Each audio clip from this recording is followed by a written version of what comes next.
And you're in the news business, so you know those on-screen graphic language. Yes. In the lower third, we have you as Central Virginia Community Stakeholder. Thank you. And this gentleman absolutely is a Central Virginia Community Stakeholder. He's a family man, he's a husband, he's a father, loves a cold beer, follows topics in this community well, loves music, loves good food, loves the south side of Charlottesville. Is that about right? Loves dogs? Sounds good to me. Yeah, loves dogs. Probably many other things I love. Yeah, he's just an all-around good dude. I think you guys are going to have a good time over the next 45 minutes to an hour with this gentleman who has got a zest for life and an energy that's contagious and positive. I'm going to straight up say it. People want to be in Bob Yarborough's orbit. Well, thank you. I could follow you around all week if you want me to. Might be dangerous for us both. That probably so. Probably so. Judah Wickhauer is our fabulous director. Judah, we are ready to rock and roll, and we can start when you're ready, sir.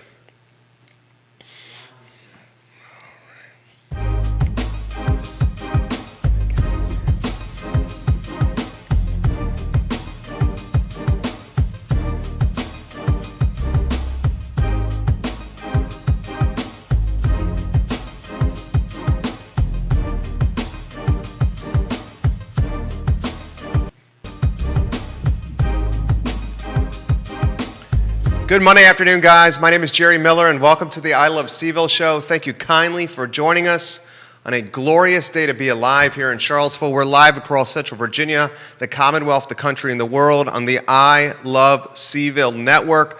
We're presented by one of our newest partners, Skooma, a boutique dispensary on the Charlottesville Downtown Mall. Skooma is located right next to Rapture, and David and his team at Skooma are doing things the right way.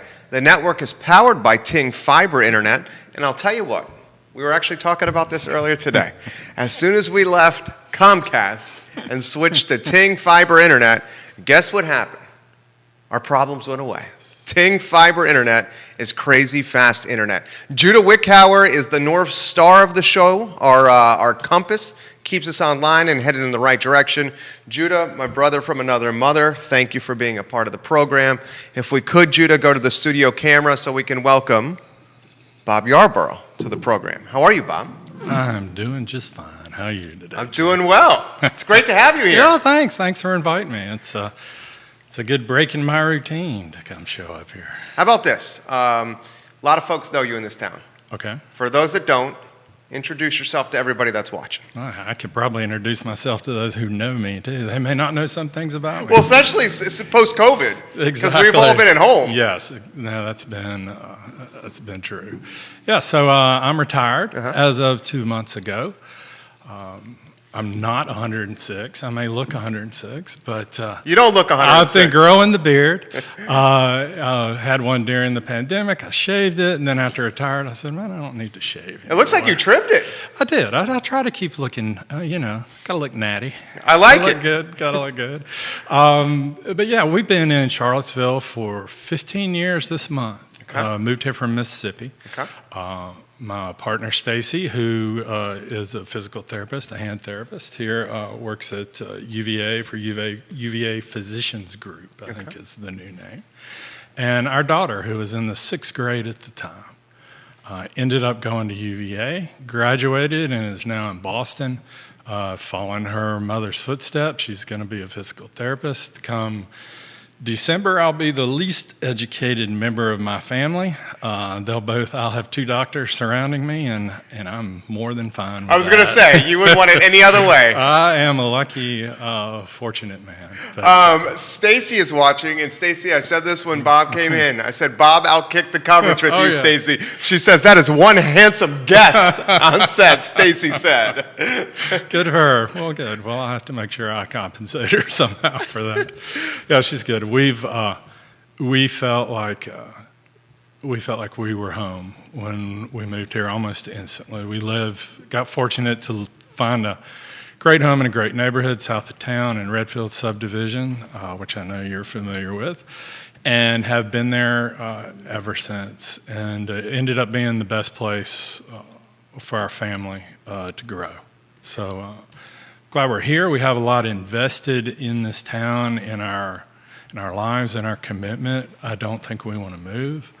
I can't imagine that we would. I went to high school like 2 hours west of here in Covington. I didn't know that. Yeah, up in the hills. Moved there from Atlanta, Georgia. I was in the 9th grade, and it was the most traumatic thing that ever happened to me. I left this bustling metro area for a paper mill town, and that ended up being great too. I thrived there.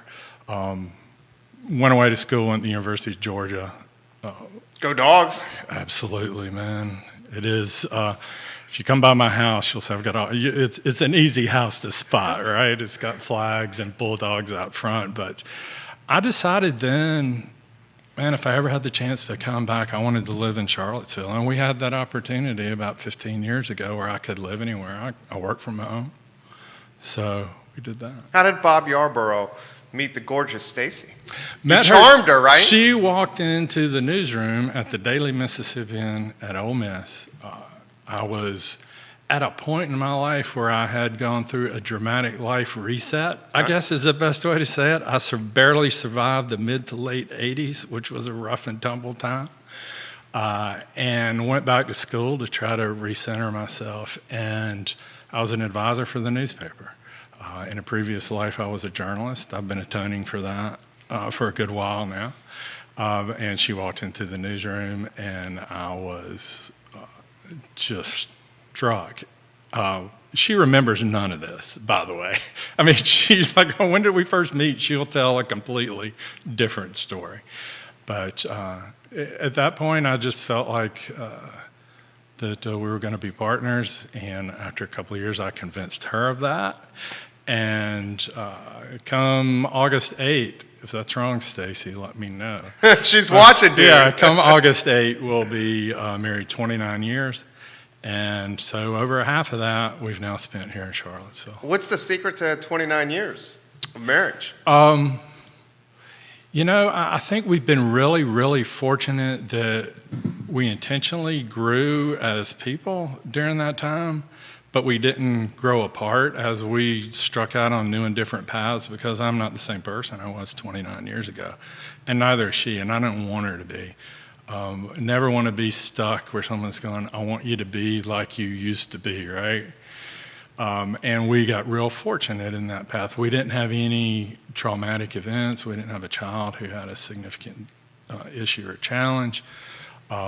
We always had a kind of a fair understanding that we would listen to each other, and I don't expect her to be perfect, and Lord, I know she don't expect me to. So that helps. So it's good, and we are, I guess, known somewhat as a couple out in town. 100% you are. Yeah. So it's you guys. When I see you, cool I see space. her. Yeah, it's a cool space, and we're lucky though. I think the key is we have separate good lives. She has a great, vibrant career. I had a real satisfying career. I worked with the U.S. Office of Habitat International for 20 years, and really found a lot of satisfaction there. So we had those things going for us. But now we're empty nest. We're doing great. We survived the pandemic. She's an introvert. I'm not. She really loved that time. It was hard for me, but we made it through, and now we're emerging in the post-pandemic world. We just started coming back out in public a few weeks ago. Let's talk about that transition. What are you seeing? Because as a former newspaper guy, I don't know about you, but you're very observant. Yeah, well, you're very observant. Yeah, I mean, it is, and I read something last week. We go to Richmond, or used to every quarter. We would go every 3 months, get an Airbnb, spend the night there. And one of the places we love is Lamplighter Roasters. They've got 2 or 3 different locations. And they posted something last week that said, look, we're coming back out of our restrictions. We're looking at making some changes, and we're intentionally going to evolve. We're not trying to go back to what we used to be. And I think that's going to be the key, right? I mean, nostalgia's a brutal mistress. I mean, she will Well hold you said. accountable to stuff that wasn't real, that you imagined, that you believed, and you get stuck in that space and you don't become something better or different. And I think it was just a really hard punch in the gut. The restaurant and service industry is hard anyway. Well, 60 to 80% are going to fail in the first 3 to 5 years, right? But this accelerated some of that. But it also, I think, I gave some folks a chance to think about how to do things differently and better. Getting beer delivered to your door, how great is that for the consumer, That's right? amazing. I mean, I know it's a pain, but it is a good way. I am loyal now to those folks who did that for me, right? And I think that's what we're going to see is more new, unique ways to deliver an experience to me, the consumer. Because I also learned how to bake during Bob's baking. During the pandemic, and I'm very particular now about what I eat, and I can't go out and get it, but I miss the experience of being in a space. And I think those folks who can manage their expenses, which are got to be insane right now. I'm not in that business, and thank you, Jesus, I'm not. It would drive me bananas. But the cost of labor rightly has gone up. The cost of any expense, leasing, materials, food, all of that has gone up. So there are going to have to be new solutions out there. You got a lot of people watching you. I'm going to acknowledge some of these people. All right. Brianna Fleming Navari. She says, "Hi, Bob. So cool to see you on." Cole Scott says, "Yes." Stacy says, "Go Dogs." Alice Foytik. Uh-huh. It's Wow, my neighbor. so awesome. Brandon Brown says, "Woo." Yeah, he's in West Virginia. Well, you got 5 states watching you, according to our Nice. heat map. Mississippi watching you. John Feller watching. Uh-huh. Overton McGehee Yeah. watching. Rochelle Sibio and Bill Saxton. If you guys want to give Bob some props or some praise or ask him a question, just put them in the comment section somewhere. Bob's Instagram hits all the foodie sweet spots, says Cody Wood. All right, so why don't we do this? Open-ended All right. question for you. All right. State of the Union for you, Okay. Central Virginia, Albemarle County, Charlottesville. Anywhere you want to go. I'll look at this. When I was driving in today, I told you this when I came in. I came a completely different route that I would have taken 10 years ago. Okay. Cut through Wegmans parking lot, Fifth Street Station, came down the back way, love that cut over to Avon. And Stacy and I play this game now. Even we'll drive by something, I go, that wasn't there when we moved here. Or I can't believe that's not still there. It was there when we moved here. This is such a unique microeconomy, right? I mean, not only the university, which I guess gives a great deal of comfort to the economy, right? And this UVA is not going anywhere. The medical community is strong here. But it's not a big place, which is good and bad, because if things go bad, they really go bad, right? So I don't know, man. How this economy and the folks who live here emerge with a different expectation of what life's going to be like in Charlottesville is going to really peg our dynamic. You know, it's trite. No one likes change. You don't have the choice. Sometimes you do. But when it's forced on you, how are you going to react and how are you going to evolve? And it seems like a lot of the projects that were on the drawing board before the pandemic are still there. People still want to invest money in Charlottesville. Mm-hmm. I think this data science school is the sleeping giant here.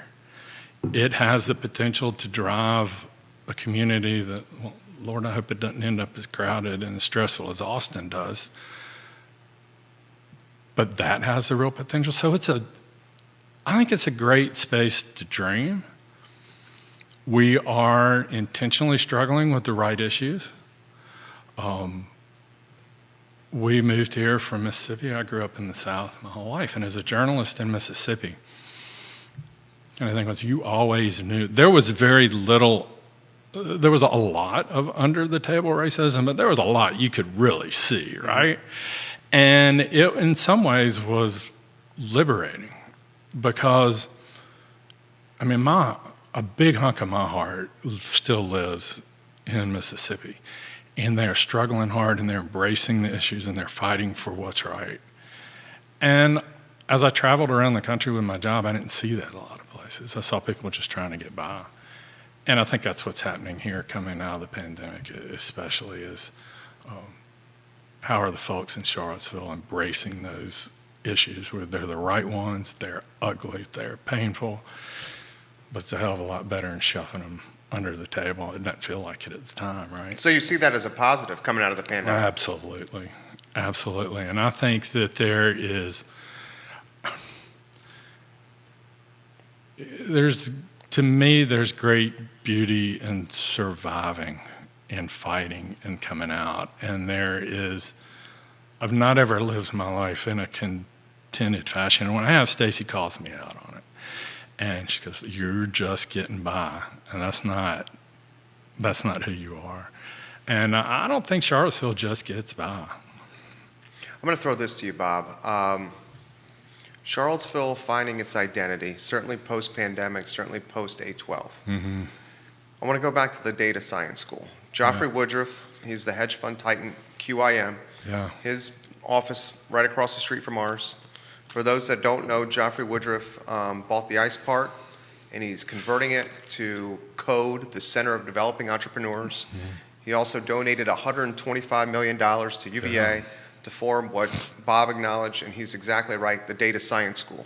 So the data science school is essentially going to be, to use a sports analogy, because my friend Bob is a sports fan, it's going to be a farm system for Joffrey Woodruff's many businesses, including certainly his hedge fund QIM. Data science school, the pros and cons in your crystal ball. Well, the pros are it's unique. It's the right time. Damn, man, I did not go through a day in my last 5 years of work where someone didn't say, we need to make a decision, show us the data on it. Bring this in, this is how we're going to make decisions moving forward. It brings bright minds in when they're young, and all of a sudden they do what I did. And not that I'm bright, I may be a little bit challenged, but I wanted to come back to Charlottesville. So we create an intellectual farm system as well. The cons would be an acceleration of what we're seeing right now. That's what I want to go down. Yeah, we're seeing, and my heart for 20 years outside of my family was devoted to affordable housing.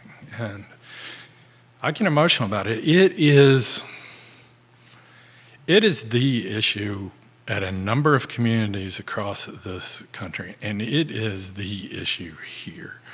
And it is such a deep and broad issue because it means something to everyone else. It means different. Affordable housing is not a $300,000 house for a lot of people. You go by the stats here, $250,000 or so is affordable.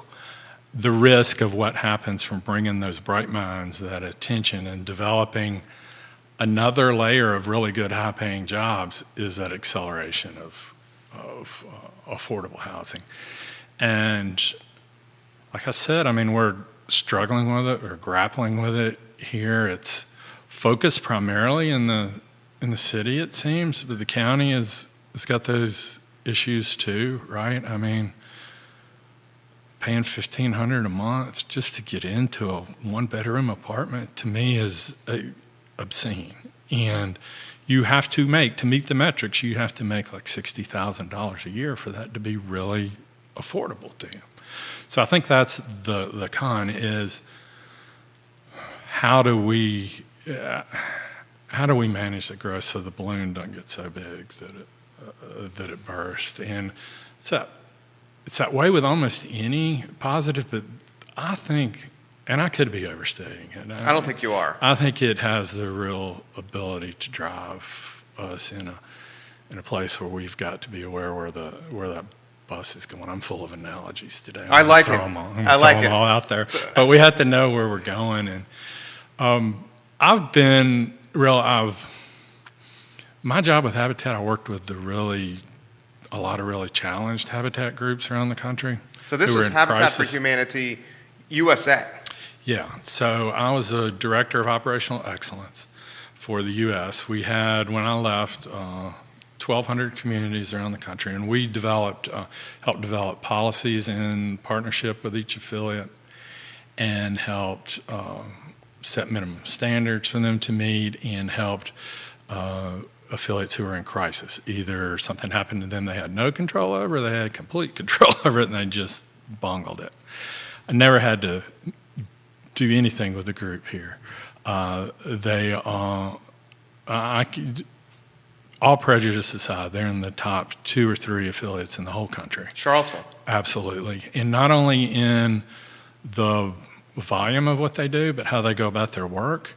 Their vision is unique. It is inclusive of the community. And there's nothing happened in Southwood that the people who live in Southwood did not have and do not have a major hand in. And that is unique. I mean, folks want to literally bulldoze and build and bulldoze and build.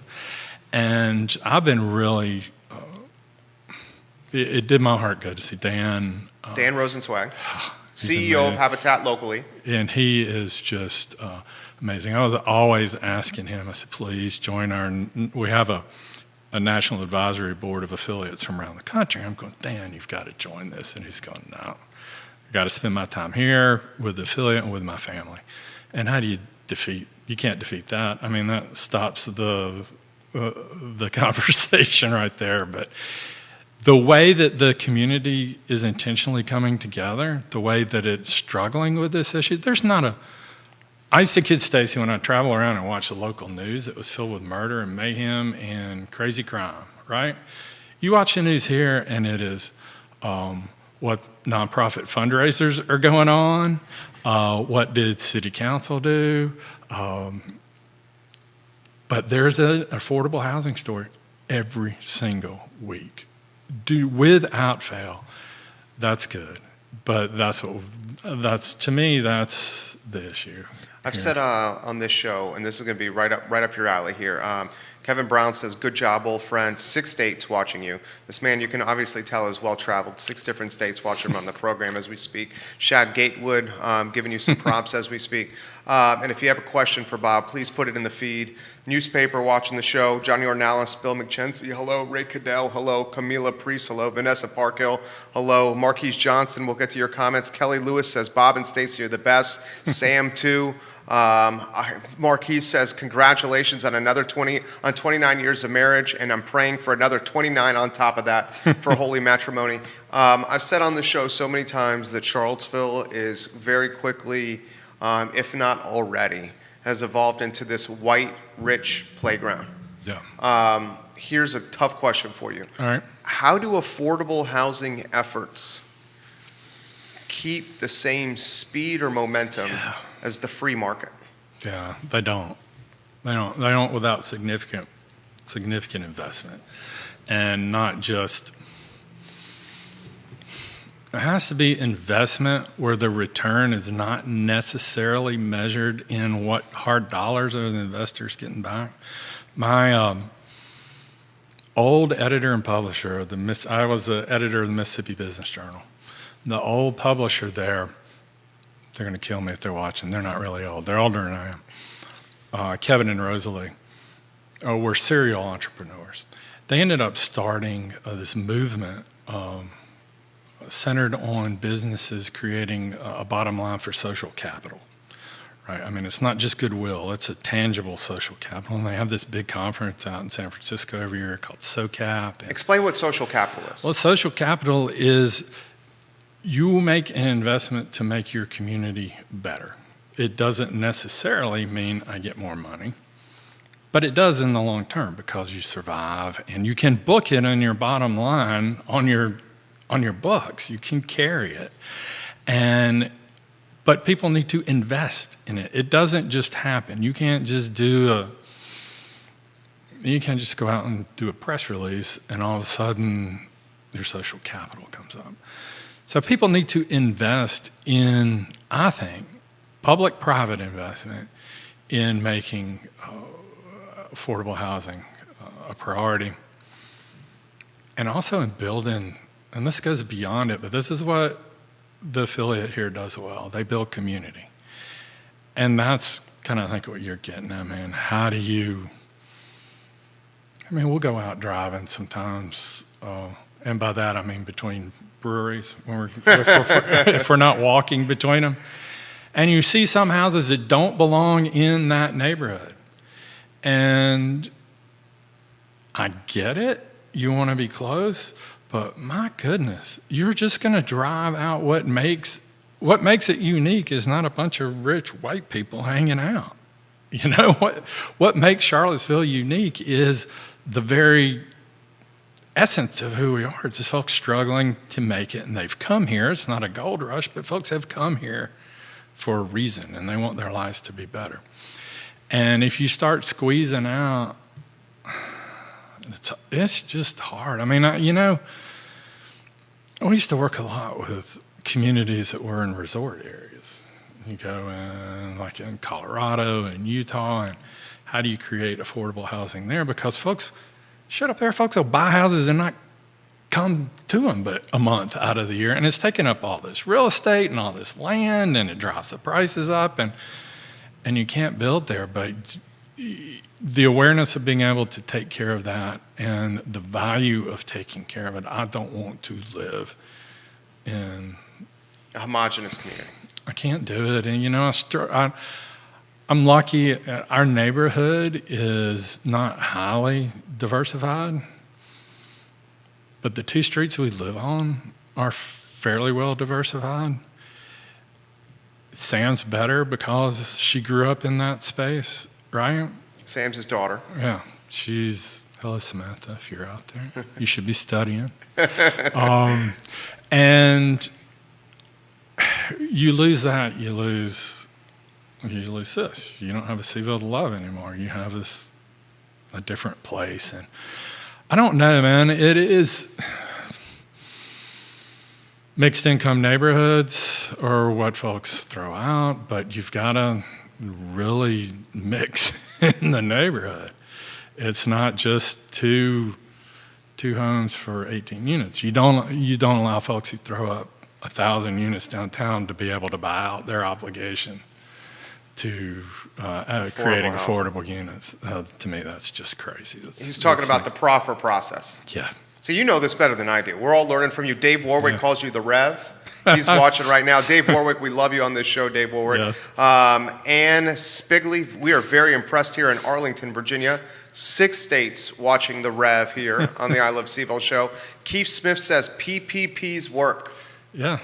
We want to go down that road. So he is the chairman of the Thomas Jefferson Community Land Trust. Yeah. He's big in the land trust game. He's big in the housing game here. Anywhere you want to go on this topic? Yeah, I think it's Stacy and I were talking about this the other day about permanent affordability.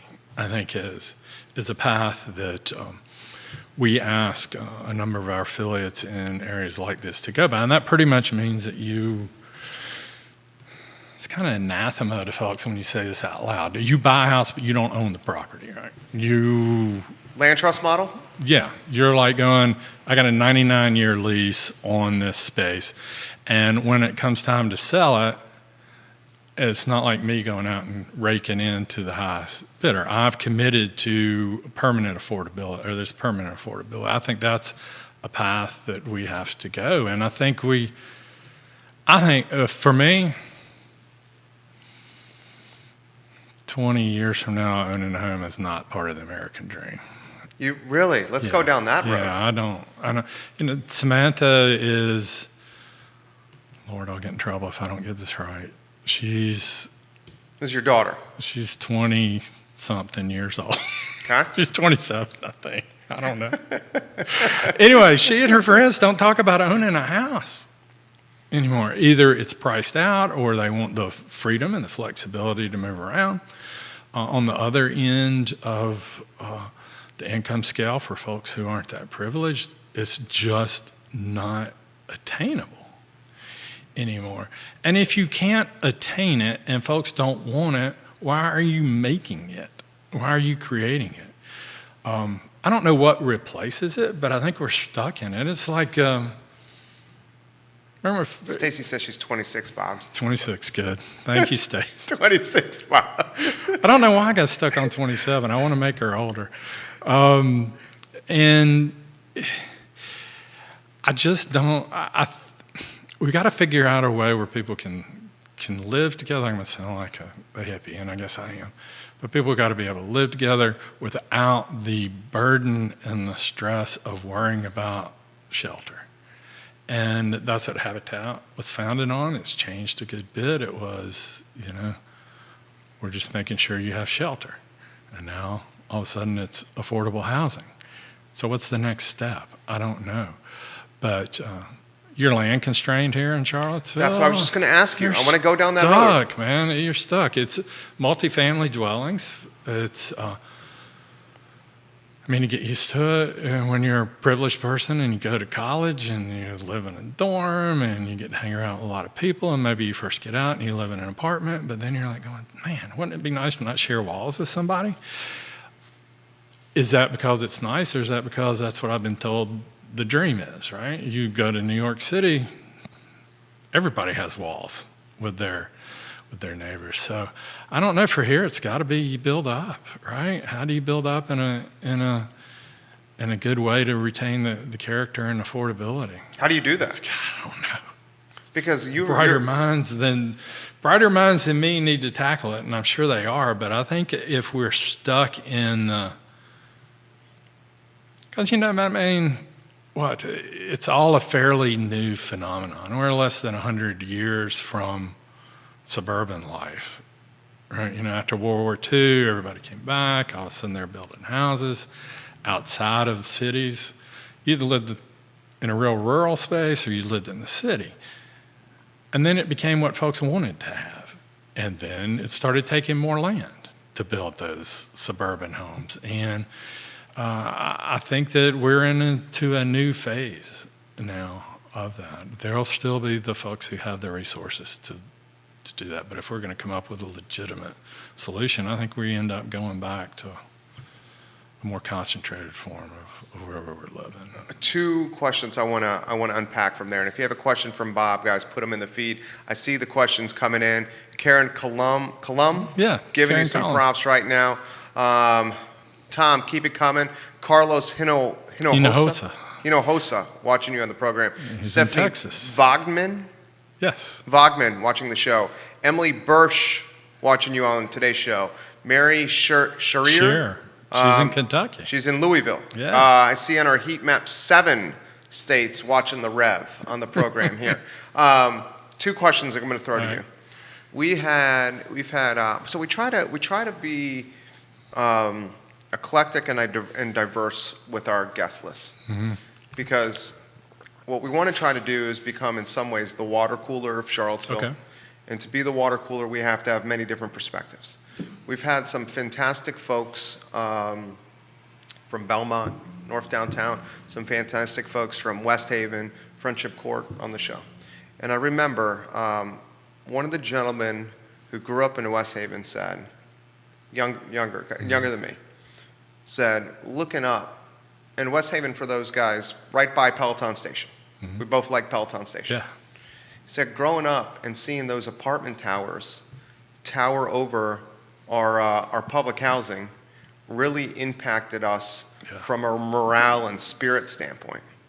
I agree with you. To solve this, we need multifamily, and City of Charlottesville's landlocked 10.2 square miles. We've developed most of it, so we're going to have to go up. How do we do that in a way to not impact quality of life and morale, like in this West Haven example? Yeah, it is. I can't speak for someone I'm not, so I want to be very careful when I say that. I know that sounds obvious, but I want to say this. what is seen as power needs to be accessible to as many people as possible. I don't know what he saw when he looked at those buildings, but he probably may have seen power and privilege that he had no access to. That's what he said.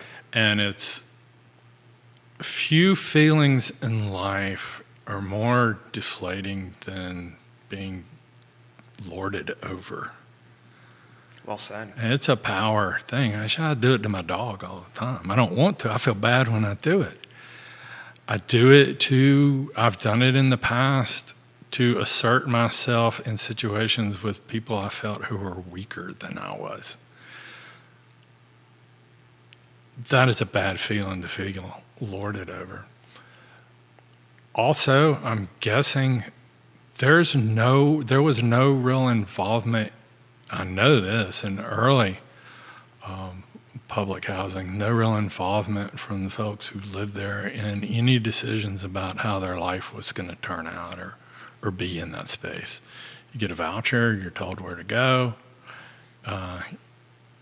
you get through the program and you get assigned to a place, you're told where to go.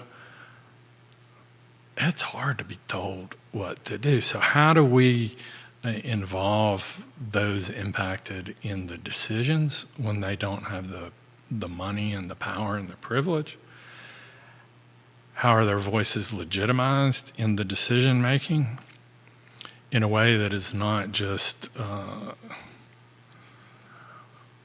let's hear what you have to say and we're going to make our own decisions anyway? I don't know. Here it is a real realization that I think if we don't embrace this clear, affordable housing situation, Charlottesville's going to be a place where I don't want to be, and I don't want that. What do you call it? San Francisco, Palo Alto, Austin? You mentioned Austin? Yeah, and I love this place. I may have some friends in Austin watching right now, and I love Austin, but there's no doubt that it grew very fast and very quickly, and it sprawled. And my goodness, it's Texas, and you got that going for or against you as well, right? It's encouraging, and it's encouraging and it's challenging, which I guess are good to have together.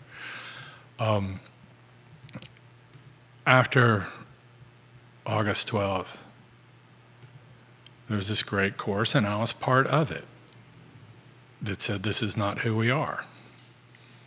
There were other voices who said, this is exactly who you are. And these people out there are just providing proof of it. And I can't really legitimately argue with that. I can't. I know that's not what I saw, but I can't take from that experience. And if I go back and think about that day, that was as integrated a day as we've... 8/12. Yeah, and that makes me cry a little bit. I never thought about it that way. That makes you me are right. That is devastating. That is sad. That is devastating. Yeah, it's sad. That's the most integrated I've ever seen. I was there. I was right in front of I Love CVille. That is the most integrated I've ever seen downtown was 8/12. Yeah, it was tough. And I don't know. So, but to get back to your question, I don't know how if I knew how to solve these problems, I'd be on somebody else's show. Yeah, he's saying he'd be on CNN right now. He'd be on CNBC doing right on now. the street. I wouldn't be caring about the stock market tanking today. But I do. I do know this. There are bright minds, and there is big money out there for this. I don't think I always believed that for our habitat groups who did well, few of them were because they really had money they didn't know what to do with. It was because they had a really great plan. They had great people on their boards of directors. They involved the community in what they did, and they built from their community up. And So I think the money's going to be there. We talk about what are the good things about the data science skill. I do think it has the ability to attract more folks who have more money to invest. I don't think money's the issue. I think it's how do we learn how to talk to each other? How do we learn how to make decisions moving forward that impact us all? And what am I going to be willing to give up out of my comfort zone to make that happen? Neil Williamson's watching from the Free Enterprise Forum. He says, we need a variety of housing types and ownership models. # more housing everywhere for everybody. Keith Smith says, Dan also sits on the regional housing partnership with me. Dan Rosenzweig is the CEO of Habitat for Humanity. What do you make of this? And I want to learn. We all want to learn here. Yeah. 53% of the city of Charlottesville is zoned R1 for single-family detached homes. Yeah. You say it out loud, it sounds crazy. Sounds crazy, right? It just, I mean, there is great power in articulating facts sometimes, and that's one of them. You look at that and you go, that's not compatible with the dream Of home ownership. of home ownership. It's not compatible with the dream of this community. And you know, if I'm a bad romantic. I mean, I guess I watched too many when I was growing up. Too much. For me, it was TBS, where they would run the old movies, and I would always see this. But I do believe in dreams, and one of the things that powers me is the belief in the beloved community. It's from Martin Luther King's belief of where we could go and what we could do. And if we want to be that beloved community, what you just, they don't sound like they go together, but what you just said out loud is not compatible with that. That is compatible with a community of me. This is my house. This is my land. This is my space. And this town is great because I'm here. That's a tough sell. You're not going to reach the beloved community with that. How about this? Give us some insight into the history of redlining and zoning. A good example is, and you mentioned this already, there's a terminology called white flight. And a lot of cities saw folks that look like us sprinting for the suburbs. Yeah. And urban environments had to do something about that because they were fearful of losing their tax base. And much of jurisdiction and municipality tax base is tied to real estate taxes. So because of white flight, a lot of zoning changes were done to attract white folks back to urban cities. Anywhere you want to go on this? Yeah, it's the legacy. It's one of those kind of insidious legacies that still sits. As I travel around the country, you would still almost lapsed into Rob Lowe and Parks and Rec and said literally. But you do see still the other sides of the tracks, which is kind of the forerunner of redlining, right? You know, you had this line, and over here was what you wanted it to be, and over here is what you wanted it to be. And to still have to deal with, you can still see it. If you don't know what was redlined in Charlottesville, you can still tell where it was redlined. Explain that. Well, you can drive around and see folks who look alike all living clustered together and forced into a space that's not the most desirable space. And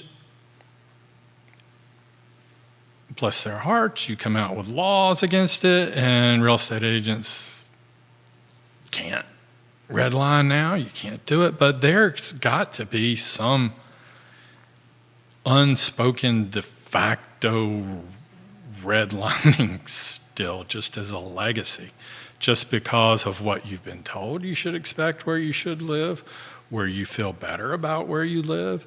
And all those things are tied up in that history, right, of marginalizing and ghettoizing folks and pushing them into a space where hopefully they're not seen a lot. Hopefully you don't hear a lot from them. And the other advantage to privileged folks back then is they knew which part of town to go to and which part not to go to. And you can still see the impact of that. Man, real estate is crazy. Like I said, I worked in affordable housing for 20 years, and I could never really wrap my mind around everything that goes on in that game. And sometimes I didn't want to. Sometimes I don't want to know everything. I just want to fight for a solution. But I do think one big bonus we have here is our size. We're big enough to matter, but not so damn big you can't turn things around and make changes. It's one of the appeals of living in Mississippi. I could always tell when someone did something good because it changed dramatically. You could see it. Charlottesville is small enough where you can see that, but big enough where we have the resources where we can turn some of those legacy issues like redlining around. I'll play devil's advocate with you for the sake of a talk show. For the sake of a talk show. I won't hurt you. Okay. All right. The devil's advocate perspective, and it's a perspective shared by many in the community, is if you have housing prices continue to rise, and the data science school creates more six-figure jobs in the community, then the various jurisdictions, Charlottesville, Albemarle, Fluvanna, Louisa Orange, etc., they benefit. Because you have folks that have deeper pockets in here with more disposable income to spend more money within the municipalities. They benefit because the housing stock gets more expensive, so the municipalities get more tax revenue from a more expensive house than a lower priced house. Then the perspective is you can then allocate that incremental tax revenue to whatever endeavor you want to champion, you want to pursue, whether it's affordable housing, social justice, schools, roads, EMTs. Thoughts on that? That's nice to think of, right? But man, if you don't have the commitment to book that money and allocate it directly to the resources, you end up with people sitting around in committees all day not knowing what to do. I mean, yeah, and that's what you're going to say? Yeah, it just sits there. The dreaming part, the intentionality part, if you're going to have that whole like rising tide mentality, you got to make sure that people are at least on that boat that's going up. That takes intentionality to make sure they have a ticket, to make sure they have a job, to make sure whatever they do to get access to that ship that's going to rise because of this great tide that's going to bring everybody, they got to at least be there. And they're all not going to have the same experience. Boy, it'd have been nice to live in Biltmore House after the Vanderbilts built that thing. I think they did. If they didn't, someone else can tell me I'm wrong about this. But everyone who lived there was not happy to be in that house, right? There were folks living there who had menial jobs to do. You could say their position in life grown. They weren't living in a shack somewhere in Asheville, right? They're living in this nice house. But that's not a life. So this rising tide, you've got to be intentional about who's on that ship and how they're going to live in that space. And if you get in a space where county and city governments all of a sudden have unplanned for surpluses, that's some ugly stuff, man. Talk to me about that. It is stuff I've watched. One of my jobs was to go, I lived in Vicksburg, Mississippi, which was a very interesting place to live. We could do a whole show about living in Vicksburg, Mississippi. And I used to go to city council and county board of supervisor meetings all the time. And I can remember one year where they had a surplus. And they were like going, don't tell anybody. Because they're going to be knocking on our doors all day. I said, well, don't you have a plan for what this thing? And no one plans for surpluses in government. I was like, I think that's all the state of Virginia now has, this huge surplus. Don't you think that everyone's banging on Northam's door right now going, all right, affordable housing, food deserts, the whole healthcare, everything. So I don't know, man. It gets ugly when there's lots of money. If you don't have the right people in place, and if you don't have the right plan in place, you're lost. And that's what you'd see in these meetings like that. All of a sudden, they got extra money. What do we do? Neil Williamson says surplus in government equals overtaxation. You agree or disagree with that? I don't feel like my taxes changed that much this last year. And the state of Virginia's got a lot of extra. But sometimes surpluses they miss the mark in their projections of what's going to happen. I mean, I think probably last year, I know we did this even at Habitat. We were trying to figure out how many of our affiliates were going to fail because of the pandemic, being shut down from other stores, couldn't operate or anything like that. We didn't lose that many because of it. I don't think things ended up being quite as draconian and awful as the planners projected it to be. So sometimes it's not always extra taxation. Okay, a lot of questions coming in for you here. Bill McKenzie asks, Jerry, what's your guest take on the upzoning plans the city is doing? I don't know enough about that to actually reply to it. Okay. This question's coming. Lauren Koch says Bob Yarborough is awesome. You got the Jack Brown's crew watching you here. I didn't realize you were a saint at Jack Brown's. I am a saint. Do you realize this? There are... That's 1,000 beers, individual beers on cards where you... I'm not quite that far. It's cards where it's 100 beers per card. You have to have individual beers per card. So 100 individual beers, then you can start back up again with another 100. He did that 10 times. I did. That's a lot of money, isn't it? I talked with them the other day. It was one of the places I went to when I went out and about for the first time. You talked to Rick? Rick has told me they have 438 notchers right now. That's folks who've hit 100. And there are 43 saints now. That is, I know that's a topic shift real fast, but that kind of goes back to what we started the conversation with. They've got this real simple loyalty plan that makes sense to the restaurant more than it makes sense to me, right? Well, there's this achievement, but at some point you go, yes, I drank 1,000. Yeah, right. Right. And you got a shirt, you got to pick a burger, and you got to put a beer on tap. Right. And but it's a great, and I think that's where you go, right? You build loyalty. You know more about your customers. They know about me. More and more. The data. It's the data, and it's their model. I mean, simple food, pricey beer, low lease space. Everywhere they are is in some box. Kind of box. In fact, it used to be called the box. Yeah, it used to be the box. Yeah. I remember a few times in the boxes I probably shouldn't remember. Right, a conversation for another day right there. Same with me, guys, and you guys know that. How would you characterize, multiple people asking, how would you characterize local government and local leadership? Here? What a weird setup for governing. Right? You go around like this.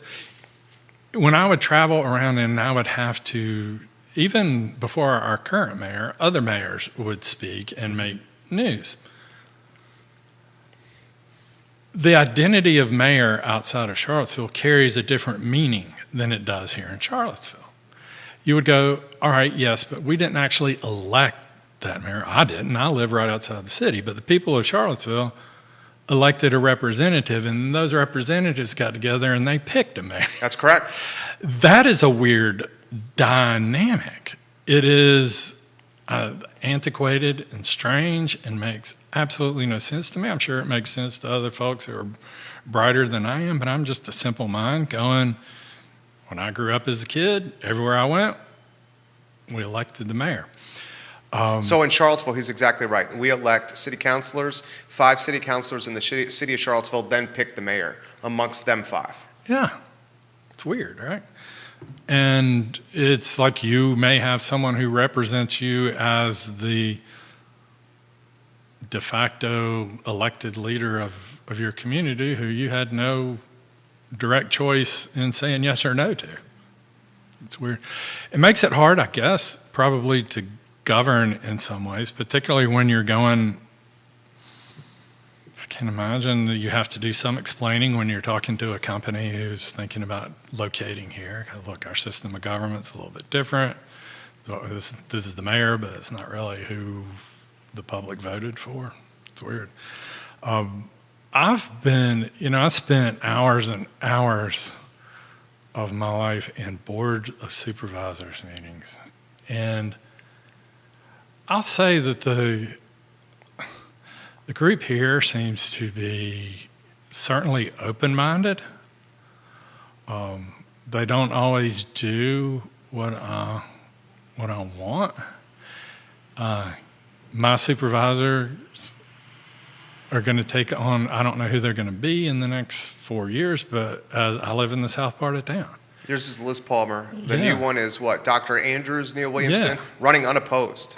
Right. So in 8 years, 4 to 8 years, whoever that person is going to be really vital in my life, because the more that happens south of town, the more important it is to have representation for what I want to see and don't want to see. And your part of town's blowing up. It's insane. And that's part of the discussion. I'm like, when we moved here 15 years ago, this wasn't here. We moved You didn't have the Wegmans. We didn't have the apartment complex Yeah. behind us. Right.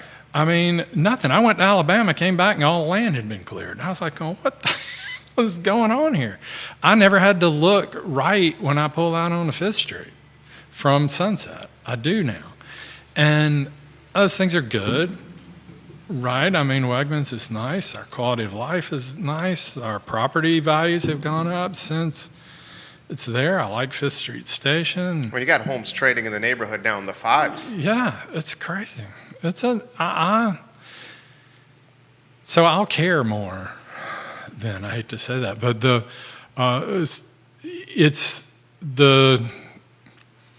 I am surprised when I was an outsider when I came here. Also, the structure in Virginia is different with the town and city structures that exist in some spotty places around the state, right? I had been through a number of annexation battles and stuff where city and county kind of had to get together and they became a consolidated government. Would you like to see that here?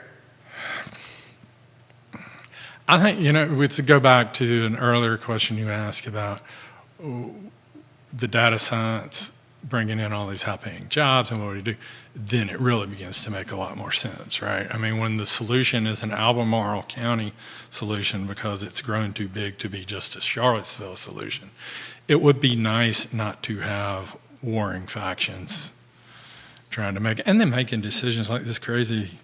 What do you do with parking at the courthouse that's technically In the city. yeah, when it's Albemarle County, It's courthouse. Albemarle County, and my daughter, Samantha Ray, went to Burley, which is in the city.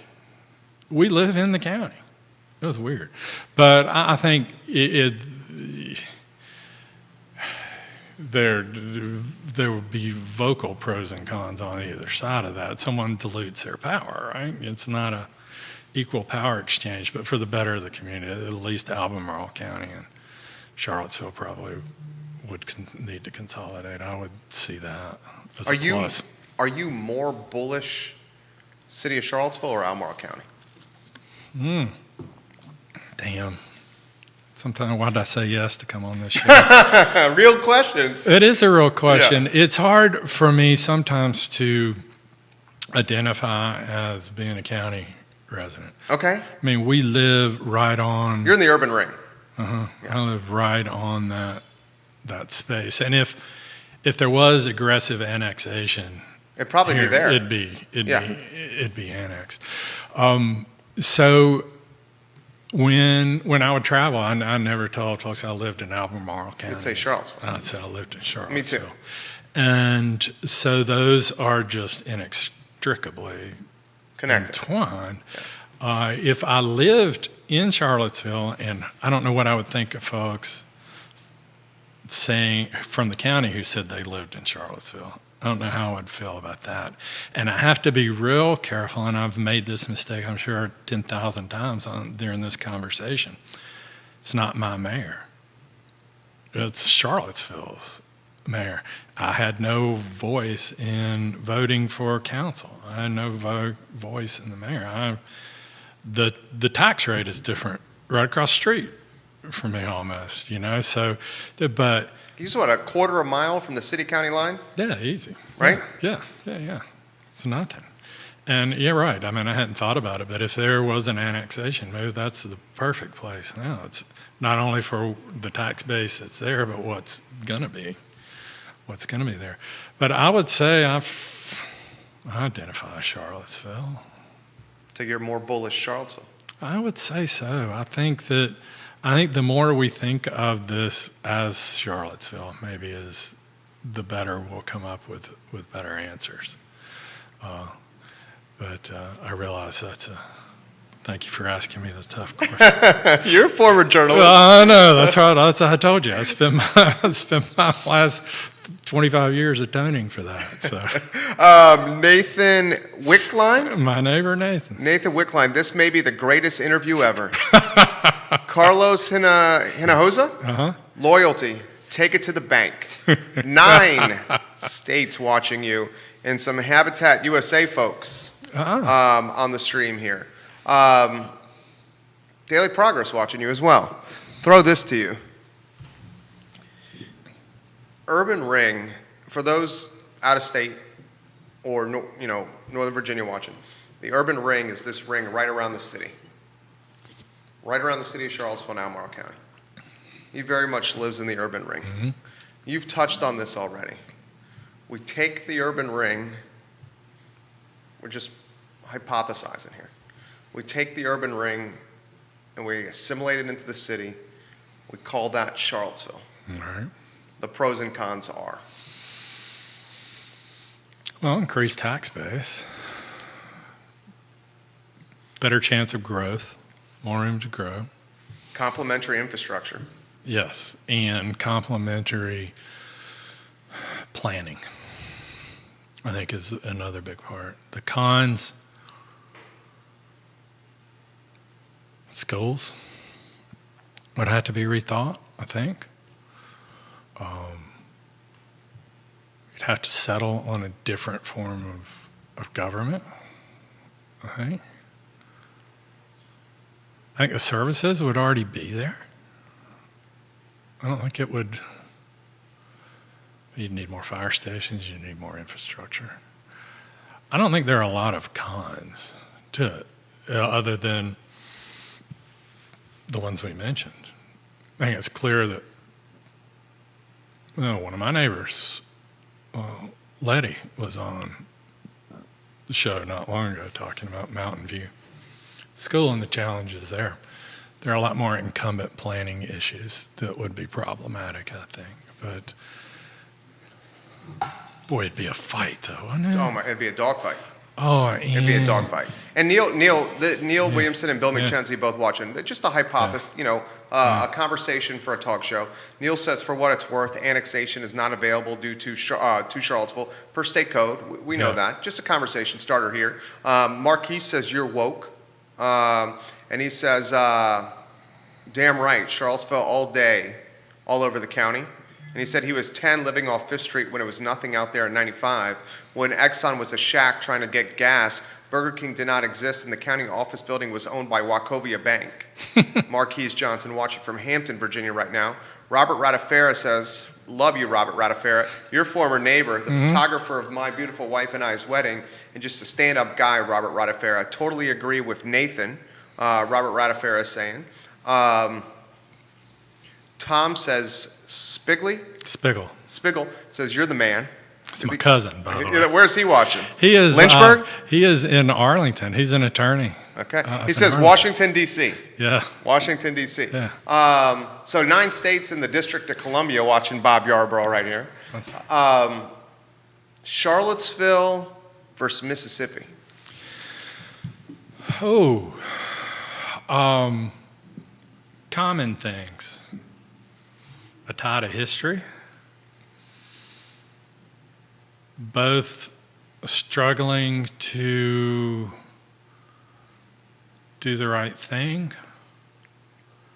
Both, too, have a significant amount of their population, if I can say this right. Hell, I don't care. I'm retired. Folks who have been in power in Charlottesville and controlling life, folks who are in power in Mississippi who have been controlling life, are perilously close to being edged out of that space and pushed over the ledge.